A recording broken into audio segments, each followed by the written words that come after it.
E aí galera, tudo tranquilo? Hoje é dia da gente fazer um tier list dos jogadores do Grêmio em 2024.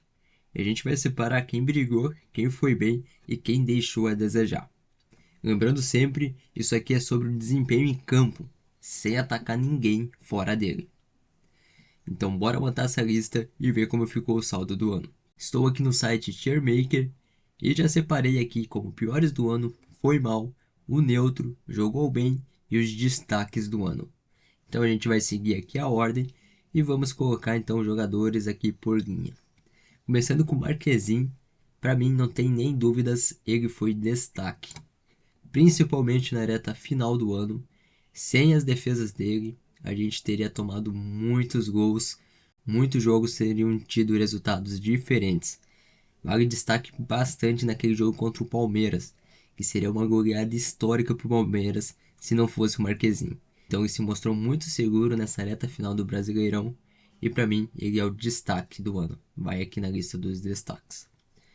O próximo é o Kaique e o Kaique eu vou colocar como jogou bem.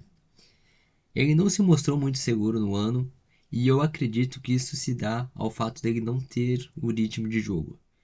Ele pode ser um goleiro muito bom e muito seguro se tiver o ritmo de jogo, mas não foi o caso esse ano. Cometeu algumas falhas quando recebeu oportunidades e mostrava uma certa insegurança. Então eu vou deixar no jogou bem, não vou colocar no neutro, porque ele teve umas defesas bonitas também no ano. Próximo jogador é o Reinaldo. Isso aqui pode dar um pouco de polêmica, porque muitos colocariam no piores do ano, mas para mim vai ser diferente. Vou colocar no foi mal.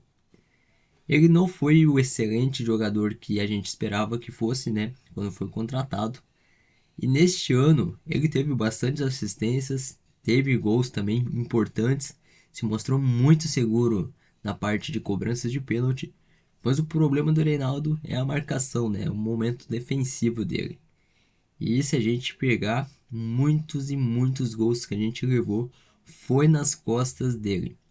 Então, eu vou deixar aqui, né, nesse meio termo entre piores e foi mal, porque para mim ele foi muito mal na parte defensiva, mas ele foi importante na parte ofensiva, mesmo errando alguns cruzamentos bem toscos, né? Vou deixar então aqui nesse meio de foi mal. Próximo da lista é o Fábio. O Fábio eu nem me lembro muito de jogos que ele teve esse ano, então eu vou deixar ele no neutro. Se eu não me engano, ele foi improvisado na lateral esquerda, mas ele não mostrou muito futebol, né? Tava também esse pré-momento de se aposentar. Então eu vou deixar o Fábio aqui de neutro, não tem muito o que comentar nele. O João Pedro, ele não foi destaque, e eu também não gostaria de deixar ele no neutro. Eu vou colocar aqui um meio termo, então vou botar no jogou bem. Ele mostrou bons jogos durante o ano, mas também teve jogos que ele foi bem mal, assim, estava bem sumido. E chegou um momento até a ser cogitado em ser convocado na seleção brasileira. Então não foi um melhor ano para o João Pedro, mas ele também não foi tão mal assim não. Vou deixar no jogou bem. Próximo é o Natan. O Natan, ele recebeu algumas oportunidades nesse ano, mas ele era aquele quarto, quinto, talvez até sexto zagueiro do elenco. E não é que ele foi neutro porque ele apareceu em alguns jogos, mas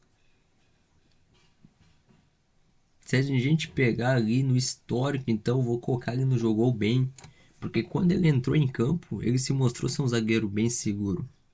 Se não me engano, teve um jogo que foi ele e o Gustavo Martins e a gente não levou gol. Então ele se mostrou ser um zagueiro seguro, mas ele recebeu poucas oportunidades no ano. Talvez no treinamento, né, não conseguiu se destacar. Agora a gente tem o Rodrigo Eli. Isso aqui é difícil, porque muitos criticam também esse cara, mas eu acredito. Vou ter que fazer uma troca aqui. Eu vou colocar o Rodrigo Eli jogou bem e eu vou deixar o Nathan no neutro. E por que isso? Porque o Rodrigo Eli para mim mostrou muita gara também na reta final, até se machucar, né? Mas ele estava sendo de destaque entre os zagueiros que a gente tinha no elenco. Ele começou o ano de novo um pouco conturbado, né? Mas ele se mostrou um zagueiro mais seguro nessa reta final. E eu acredito que ele vai ser um bom nome para a gente ficar de olho para ser titular na zaga no ano de 2025. Então vou deixar o Rodrigo aqui não jogou bem. O próximo é o Jeromel. O Jeromel não foi destaque esse ano. Ele também não foi que jogou bem.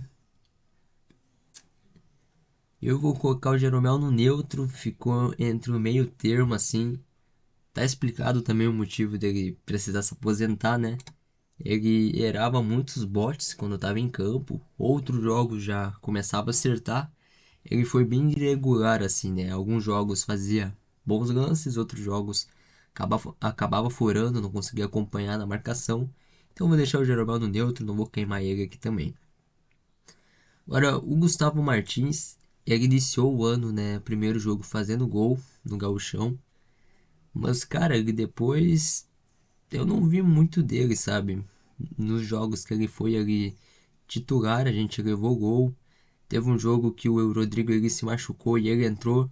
E na sequência a gente levou gol, entrou meio perdido. E eu não vi muitos destaques assim nos jogos com ele ali na zaga. E eu vou botar que não foi mal. Ele fez alguns gols ali indo para a parte ofensiva, mas defensivamente eu não vi muita coisa dele. O Kahneman também não tenho muitas dúvidas. Este ano aqui eu vou colocar que ele foi mal. Eu não vi jogos bons do Kahneman. Leva muito cartão, como sempre, né? Mas pra mim ele parece ser um zagueiro que tá ficando muito lento. Ele tá errando muitos botes também. Então, este ano aqui ele também se ficou bastante tempo lesionado. Pra mim não foi um bom ano do Kahneman. O próximo aqui da lista vai ser o Dodi. E o Dodi eu vou colocar em. Deixa eu pensar. Ele fez alguns jogos interessantes, mas eu vou colocar no neutro aqui. Não foi jogos que, como ele jogou bem. Então o Dodi eu vou deixar aqui no neutro, não tenho muito a comentar sobre ele. Próximo, Cristaldo. Cristaldo também não foi aquele ano dele, mas a gente tem que lembrar que ele foi o artilheiro do Grêmio na temporada. Então eu vou colocar ele no jogou bem. Teve jogos que a gente não começou com ele, a gente via que o time tinha muita dificuldade de ficar com a bola. Então, cara, o Cristaldo, ele é um jogador diferenciado e eu acredito agora com um novo técnico, né, que vai encaixar bem o esquema de jogo do Cristaldo no Grêmio. Que o próximo é o Mila. O Mila nem jogou esse ano, né? Tava lesionado. Então vou deixar ele aqui na listinha, nem vou colocar ele nem jogou esse ano. Próximo é o Natan Pescador, esse aqui eu não tenho nem muitas dúvidas. Esse aqui já entra no piores do ano. E, cara, o Natan Pescador ele é um jogador muito lento, um jogador sem gar, um jogador que não quer jogar futebol.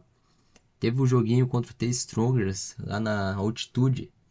Caramba, cara, ele não corria, velho. Eu não sei, mas o Natan Pescador é um jogador que não tem vontade de jogar futebol. Pra mim, esse aqui já entra no piores do ano. O próximo é o PP. O PP também aqui ele entra direto no foi mal. Ele também não entrou bem em alguns jogos, foi titular em outros, mas eu não vi muito futebol do PP este ano. Parecia também um jogador meio lento, meio cansado. Então, para mim, ele foi mal esse ano aqui, o PP. O próximo aqui é o Ronald. O Ronald, eu nem me recordo muitos jogos dele este ano aqui. Mas eu me lembrei um específico aqui. Se eu não me engano, ele estava de titular naquele jogo do Gauchão, quando a gente perdeu pro São Luís, cara. Se não era ele, me desculpe, mas eu tô me recordando que era e ele foi mal aqui no jogo. Então vou botar aqui no retrospecto do ano inteiro, né? Ele foi convocado, se não me engano, para a seleção sub-20, mas no Grêmio eu não vi ele desempenhar um bom futebol. Próximo é o Vila Sante. E o Vila Sante é interessante, né? Ele poderia ser um destaque do ano, mas eu acredito que não vai se considerar um destaque porque ele não estava jogando muito na dele. Ele estava jogando meio fora da posição. Acredito que ele é um volante marcador e não um volante para ficar passando a bola na frente e pifando, né, os atacantes.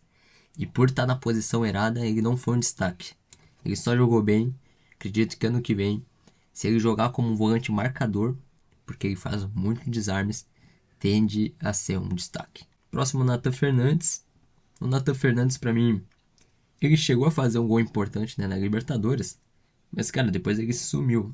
Não sei o que aconteceu. Teve um jogo lá que ele acabou vomitando. E muitos fazem a brincadeira, né, que o futebol dele acabou naquele momento. Eu vou colocar aqui que ele foi mal. Eu não vi um desempenho bom dele no Grêmio, tirando aquele jogo lá, né, contra o Estudiantes. Então vou deixar aqui no foi mal. O Soteldo eu vou ter que deixar em destaques. E por quê? Se não fosse o Soteldo, a gente não teria ganhado o Gauchão. Para mim isso é muito claro, porque o Soteldo fez a diferença na parte da fase de pontos da tabela do Gauchão. A gente começou perdendo o Gauchão e depois a gente teve uma série de vitórias que passavam totalmente pelo Soteldo. E ele era o destaque. Sem ele em campo, o Grêmio não criava oportunidades. Para mim é muito claro que o Soteldo foi destaque no Gauchão. E no Brasileirão ele também foi importante em muitos jogos. Então, para mim o Soteldo é um destaque. Claro que alguns jogos ele deixava a desejar, é muito rabisco, sem muita objetividade. Mas eu vou deixar aqui ele nos destaques, então, o Soteldo. O André Henrique chegou a jogar um joguinho, né? Ou 2 jogos neste ano. Fez um gol lá no gauchão de 3 dedos, foi bonito até. Mas ele depois se lesionou, né? Então nem vou classificar ele aqui também. Porque ele jogou pouquíssimo esse ano. Então não vale a pena classificar ele. O Diego Costa, eu vou colocar ele no jogou bem.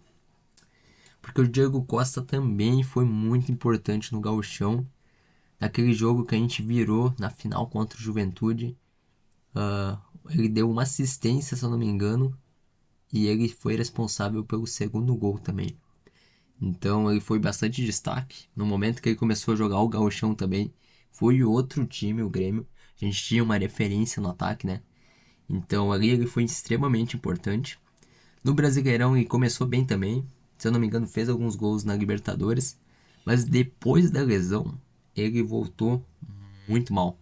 Então ele não merece um destaque por essa volta dele. Tava bem estranho. Recebendo cartões também.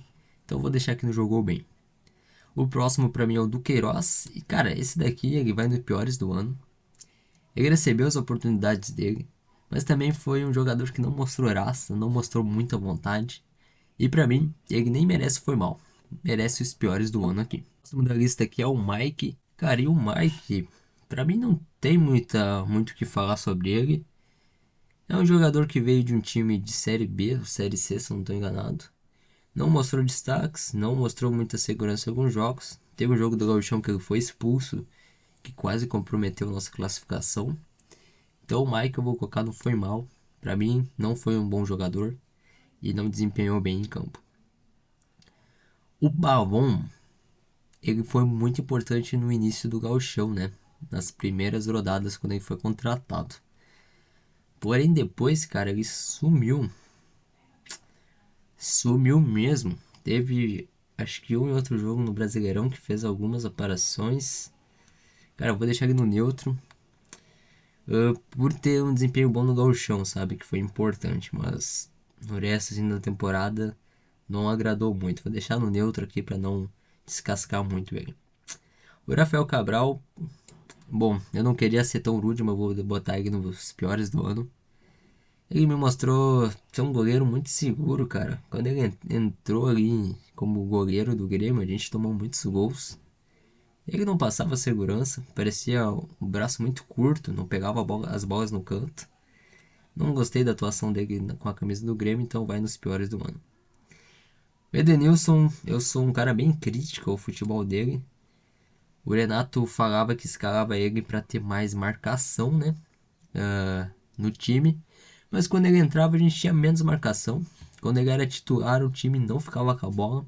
O time não conseguia ter desarme. O time sofria pressão o jogo inteiro. Cara, e depois daquelas cobranças de pênalti, ele cobrou contra o Corinthians, né? Entrou só pra bater o pênalti. Cara, pra mim ele foi muito mal. Eu não vi nenhum jogo. Uau, o Edenilson tá jogando muito futebol. Pra mim foi um jogador bem abaixo. E eu vou colocar aqui nos piores do ano. O Rodrigo Caio também jogou poucos jogos com a camisa do Grêmio. Ele não foi destaque. Ele não foi. Jogou bem. Não foi neutro. Talvez foi mal. Deixa eu pensar. Eu vou colocar no foi mal. Ele fez um ou outro jogo um pouquinho melhor, mas é um cara que tá sem ritmo de jogo total, né? Jogador muito parado por causa da lesão. Vou colocar no foi mal. O Gemerson também, eu queria muito colocar ele no piores do ano, porque, cara, eu não vi um jogo bom do Gemerson. Pra mim, ele não é um bom zagueiro, não traz nenhuma segurança. Mas como eu botei o Rodrigo Caio que não foi mal, ele também pode ir, não foi mal. Mas pra mim, o Gemerson não é um bom zagueiro. Não sei se foi uma boa ideia do Grêmio trazer esse cara aqui. Esse aqui, se eu não me engano, é o Zé Guilherme, né? Acho que o lateral esquerdo. Vou colocar no neutro, não tenho muito o que comentar desse jogador que veio da base. O próximo aqui é o Aravena. O Aravena, ele fez jogos bons, mas não é aquele jogador, né? Ele foi importante nos momentos de ataque, mas ele perde muito gols, né? Tá se moldando ainda. Vou colocar no jogou bem esse ano, mas não foi nem perto um destaque. O Monsalve também eu vou colocar no jogou bem. Recebeu umas oportunidades no início e quando estava no auge ali, né, com a camisa do Grêmio, ele não recebeu oportunidades, que nem na Copa do Brasil, né, contra o Corinthians, ficou no banco mofando. Mas alguns jogos ele fez bastante diferença. Vou deixar no jogou bem. O Arezzo eu vou colocar no neutro porque ele teve um jogo muito bom, que foi na sua estreia contra o Vitória, entrou sendo o diferente, mas aí depois não recebeu mais oportunidades e quando entrava ali não fazia tanta diferença. Vou deixar no neutro esse cara. O Brett White para mim, sem dúvidas, é um destaque, então ele entra aqui nos 3 destaques do ano. Ficava brigando muito lá pela frente, não gostava de ser substituído, queria fazer a diferença. Fez assistências, teve gols, então para mim o Brett White é um destaque do ano. Sem esse cara aqui também, a gente teria sofrido muito mais e teria chances de cair. Para mim, destaque. O Carvalho jogou até o que metade do ano, e aí eu vou colocar ele aqui no neutro, porque ele fez jogos bons, outros jogos não muito, e não estava mais com vontade de jogar, né, pelo Grêmio. O restante aqui eu nem vou selecionar. O Igor Cerotti, por exemplo, jogou alguns jogos, acho, mas não jogou muito, então não tem muito sobre o que opinar. O Adriel também tinha sido emprestado para o Bahia. O Grando estava no banco, depois foi emprestado aí para o Cruzeiro, que fez a troca, né, com o Rafael Cabral. Mas em geral, a minha tier list vai ficar assim, com 4 como piores do ano, para mim desempenho muito ruim. Estes daqui então, 6, 7, 8, 9 aqui não foi mal, com um parêntese que o Gemerson facilmente entraria aqui nos piores do ano, na minha opinião. Mas eu vou deixar por aqui então. E neutros aqui a gente tem jogadores com nome que nem o Jeromel, mas realmente um ano para se aposentar. E vai ficar assim então, só 3 destaques. Este daqui então é o meu tier list do Grêmio, com os piores do ano, os destaques do ano e quem não foi muito bem também. Se você concorda, se você discorda, comente aí embaixo, deixe seu gostei também e se inscreve aí no canal para não perder nenhum conteúdo. Um forte abraço e até o próximo vídeo.